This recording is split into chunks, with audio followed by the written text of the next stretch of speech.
Good afternoon, everybody. Welcome back to the Suffolk Crunch. This is match day preview time for the big game of the weekend. It's the one that I think a lot of fans have waited for. A little bit of added spice, obviously, with the new manager at United. It's Ipswich Town versus Manchester United for the first time in 22 years at Portman Road. Anyway, firstly, we have got a match preview from a United fan. We've had, I think, about 600 views on it. Want more on it if you can. Go and watch that from Alex Turk. He is a senior sports reporter at the Daily Express. He writes a column for the BBC Sport website on Man United. He's a Stretford ender. He's a season ticket holder. And it's 30 minutes of absolute quality. I even had to edit it all together. He sent me 6 different videos on all the different topics that I said, could you cover? So, yeah, go and have a look at that. It's well worth a watch, a like, a share. If you know any United fans, point them over to that. It's a really good preview, probably one of the best ones so far. And he goes in depth on Amaron and his tactics and what team he thinks United will pick, and he's really, really complimentary as well about Kieran McKenna and Town. So if you can, go and give that a watch. Please like this video. We'll go for 125 likes, 6 subscribers away from 7,900. So there surely must be 6 of you watching this video who haven't subscribed. Please hit that button. Let's get to 7,900 by tonight, and then we can find that other 100, get to 8,000 by Christmas. But yeah, it's, like I say, it's match preview time. It's the massive game. It's the one that everyone's talking about. Ruben Amaron's first game. I think Ipswich are getting a little bit sort of lost in the mix, but we don't care, do we? We can be the underdogs. They can talk as much as they want about United and the new manager and what he's going to do. We know on the day, on Sunday, the stadium's going to be absolutely jumping. I think, if I've looked at the weather, and if I'm correct, I think it's going to be, well, it's been really cold, isn't it, this last week? It's going to be about 15 degrees. It's going to be raining, and it's going to be blowing an absolute gale, apparently. So there's a storm brewing at Portman Road, and his name's Liam Delap. So look out, Martinez, Evans, and De Ligt, because he's going to come and blow your house down, hopefully. Anyway, yeah, so Kieran's done his press conference. Obviously, I don't know if you see the rumour in the week about George Hirst. I did see it. I did have a couple of people message me about the length of time. George Hirst, unfortunately, has done his knee. He done it at Spurs. He done it right in front of where we were sitting at the time. I thought it didn't look good the way he went down and the way he was banging on the ground. But he soldiered on, and then he got that blow to his head right at the end of the game. But yeah, Kieran says it'll be weeks and weeks, not months and months. So we just wish him all the best. He's probably going to be out for until the new year, I would have thought. But it does give Ali Al-Hamadi a opportunity now, with obviously Liam Delap being the main striker. Ali Al-Hamadi, he was away with Iraq, didn't play, but he's back now. Kieran said he's trained well. Is he good enough? I think that's open to debate, but I think when he comes on, you know he'll give that 100% effort. So we've just got to keep our fingers crossed now that Liam Delap stays fit between now and the transfer window. He's obviously on 3 bookings, so 2 away from that suspension. Amari Hutchinson on 4, Sam Morsey on 4. And I think the cut-off is on the 19th game. I think I see that the other day, and then it resets for 10. I think, don't quote me on that, but I did think I see. I was reading on Twitter. But yeah, so hopefully Liam Delap stays fit. I'll be wrapping him in cotton wool now between now and the window. I wouldn't be training him a lot. I'd say, look, just a lot of rest and recovery. Maybe do a little bit on the day before a game, a bit of shape work.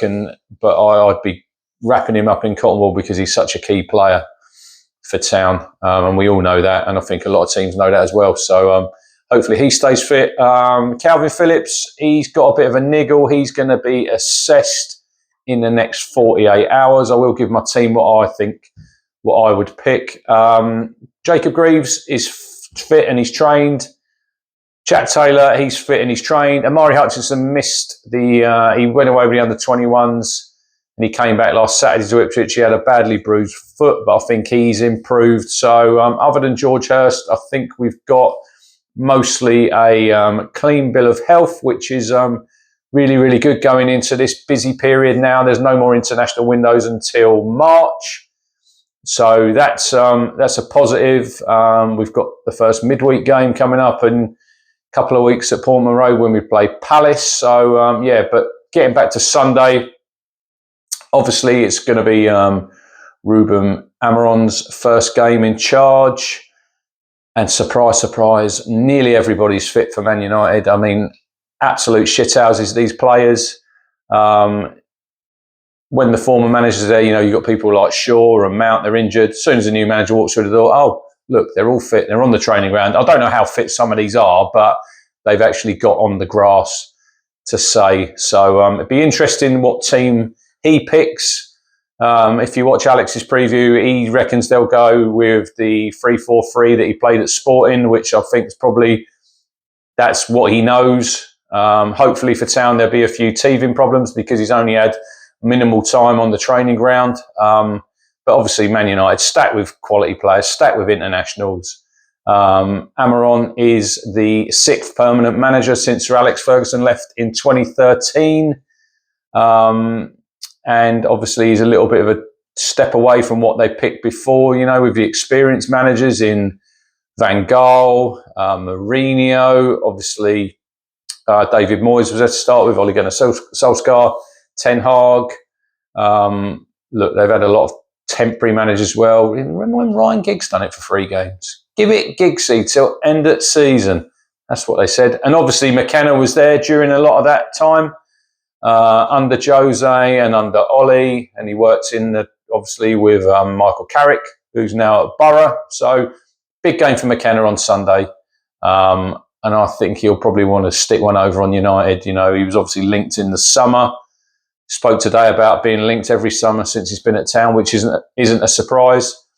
And I'm not sure who it was saying the other day, if Town stay up, he'll probably have his pick of jobs in the summer. So we obviously hope that he keeps Town up, and then we can assess where we go in the summer. But first and foremost, Sunday and how I think Town will line up. Look at this beautiful shirt. This is probably probably one of my favourite shirts in the past few seasons. Blackout, worn twice. Can you name the games? In the comments. No Googling. Once at home and once away. So where did Town wear this black shirt? Anyway, getting back to my lineup for Sunday. Excuse me. So not many changes for me. Oro Muric will start in goal. He probably had his best. I think he had his most confident game. Obviously at Brighton he excelled, but I think on a couple of Sundays ago at the Tottenham Hotspur Stadium, did you see Spurs' badge? They took the name Tottenham Hotspur away. Still trophyless, boys. Yeah, cheers. Anyway, thanks for the 3 points. But yeah, Oro Muric in goal. He had his best performance there for me against Spurs. At the back, great to see Axel back at Tottenham, so he will continue obviously against his former club. Leif Davis on the left-hand side. His brother messaged me yesterday. He's coming down for the Newcastle game. He's in the box. Do you know any places rich in town? I think they're coming down Friday, Tyler. So shout out to Tyler if you're watching it. Don't forget that shirt from Leif for me.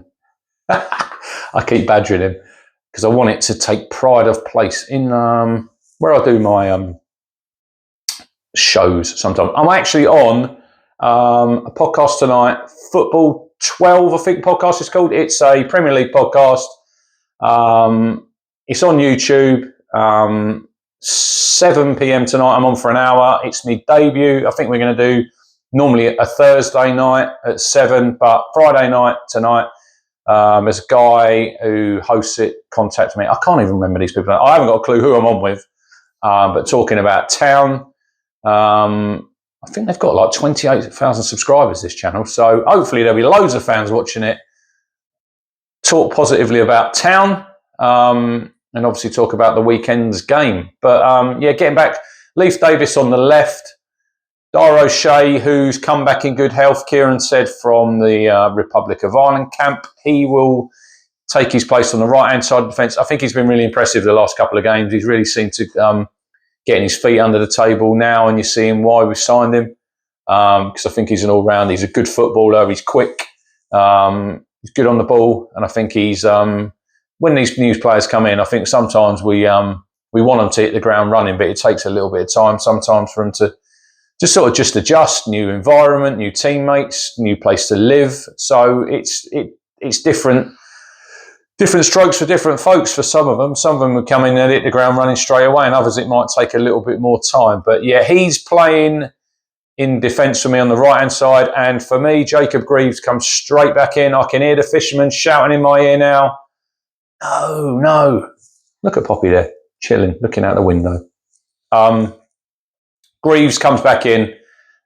We haven't spent 15 million for a player to sit on the bench. He's an upgrade on Cameron Burgess, who has been absolutely excellent for Town in the last few seasons, and he's obviously played the last 4 games when Greaves had the hamstring injury. He's been away with Australia. He's been in Bahrain, so I wouldn't have thought he'd get back till probably yesterday. So Greaves, if he's 100% fit and ready to go, he comes straight back into my lineup. 2 in midfield, I'd stick with the same 2 that played against Tottenham. Obviously, there's that injury doubt over Calvin Phillips, which if he'd have been 100% fit, I think he might have come straight back in. Which have been harsh on Kajus, because I thought he had a really, really good game there. So I'm personally sticking with them 2, Kajus and Sam Morsey. Ben Johnson, who obviously a lot of Town fans thought had never played football, if you listen to some of them after his first couple of appearances, and now he's showing that he's got 70-odd Premier League appearances behind him with West Ham. He's a really good footballer, surprise, surprise. So he keeps his place for me on the right. Obviously, Bonnet is out for the season. He was actually named Republic of Ireland Player of the Year, so congratulations to him. So he keeps his place on the right for me, and he could make that right-hand side place his own. I think we might look for somebody in January, obviously, with a Bonnet's injury. But for now, I think it's his shirt to keep, and he can obviously fill in at right back, and Axel can drop in to add an extra centre-half if we're under pressure. It's interesting. I see Aaron Ramsey was on 5 Live in the week talking about Town and how they play 5 at the back. And I'm thinking, at no point have I seen Town play a flat 5 at the back. So, yeah, do your homework, Aaron. Come on. He did talk nicely about Town, and he thinks that they're going to find their feet now and get some points. So that was a positive. But, yeah, so Johnson on the right, Sammy Smodics, he's back from Ireland duty. I think we all held our breath on last Sunday when he went down, and you're thinking, oh no, bloody international football, Nations League, here we go, another injury. But he's 100% ready to go. He's been at Centre Parks. The fishermen see him and his family up there. So yeah, I think he's had a little chat with Sammy. So he's loving life at Town. So he plays on the left. Amari in the 10, fisherman shouting at me again, but he was excellent there against Tottenham. I thought, like I've done the video, probably his best all-round performance for Town. I thought he was excellent. And then up front, Liam Delap, the main man with 6 goals. He's going to be a big threat to United, and I think he's really going to give their centre-halves a torrid time on Sunday.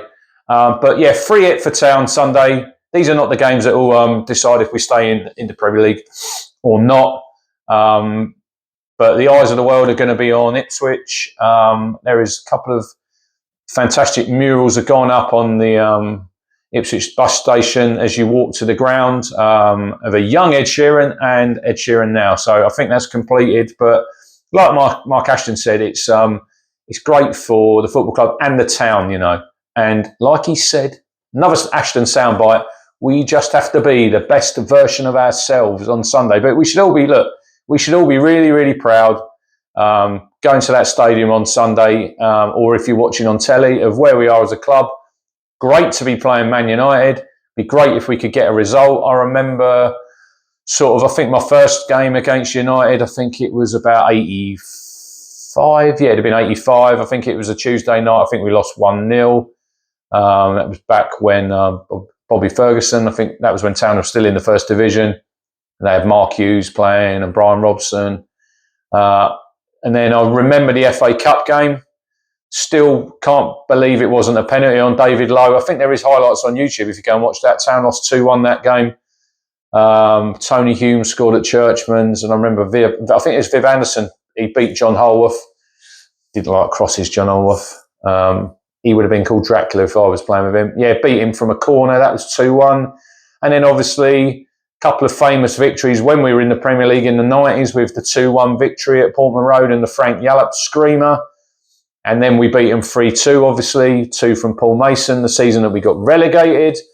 And then I don't think anyone can forget the Fabian Wilness goal, obviously first home game back in the Premier League in 2000. And Alex Ferguson, Sir Alex, was really, really complimentary about the atmosphere at Town back that night. And it was a great game. I think Town probably should have won that game. It was 1-1, but then that sort of just laid the foundations for what was a really good season. And then obviously we played them last time out when we lost 1-0. And obviously Van Nistelrooy dived and we lost 1-0. We got relegated that season.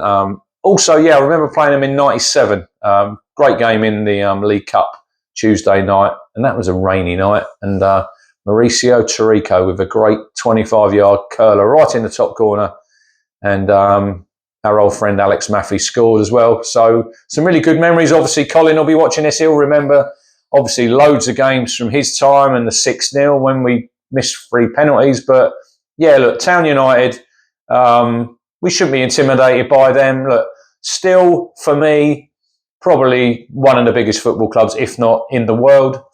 But not where they probably want to be as a football club at the minute. On and off the pitch with obviously the stadium. Obviously they spent a lot of money. And I was watching Blue Monday earlier, and I mean some of the signings they'd signed for loads of money, and then they've, like Paul Pogba's 90 million went for free. I mean, they haven't really had a plan since Ferguson left, and obviously now they've got Dan Ashworth in, Jason Wilcox, Sir Jim's come in, and obviously now they've picked a new manager, Ruben Almiron, who's really, really highly rated, and he was doing brilliant out in Sporting. And they were, I think he's won 2 leagues, top of the league this season. Hadn't lost a game. I think they won every single game in the league. But it'll be interesting to see how he sort of adapts to English football and what he makes of Town on Sunday, because it's obviously, it's new for him. They've only been in a few days. Obviously, they've loads of analysis and they can watch Town games. But he's playing a new system. Hopefully, there'll be a few sort of things that Town can exploit there. But don't sleep on Man United. They've got some real quality players, and I think we all know that. And they can hurt Town at any given moment. I know they've not scored a lot of goals, but they haven't obviously. All right, Poppy. Where is she? There she is. Isn't she beautiful? Poppy, you're on. What a dog. Come up here. Come on. Come and see everybody. Before we go. Here we go. Look, we'll give her a cuddle. Come on, mate. So, so look, we shouldn't sleep on Man United. All right, you don't need to lick me. Quality football team, quality club, and obviously they hope they get back where they think that they belong at the top table of English football. But they're only, I think they're in 13th place. They're only 3 points off the Champions League spot. So Almiron's probably coming in at a good time, and we'll just have to see how they adapt. But Sunday, I'm going to go. You need to lick my microphone. I think they might have a little bit too much for Town. But I think the first goal's key. I'm going to go 2-0 United. I know I'm a bit doom and gloom. I'm always a bit sort of glass half full. But I think Town can hurt them. If we could get ahead, I think, if we could get ahead with the crowd behind us, it would be fantastic. But anyway, thanks for watching. Probably no Sunday stroll, depending. I did say that against Spurs, and then I've done the one in the dark. If you haven't watched it, go and watch it. It was great fun, walking in the dark and getting a bit of light. Walking these two, Poppy and Bella. But I might do one if we get a result. If not, I'm off work Monday, so I'll go for a stroll on Monday morning. and yeah, break down the game. But cheers for watching. Hit the like button. Get me to 7,900 subscribers. We need 6. And enjoy the game if you're going, or if you're watching on the telly, come on to town.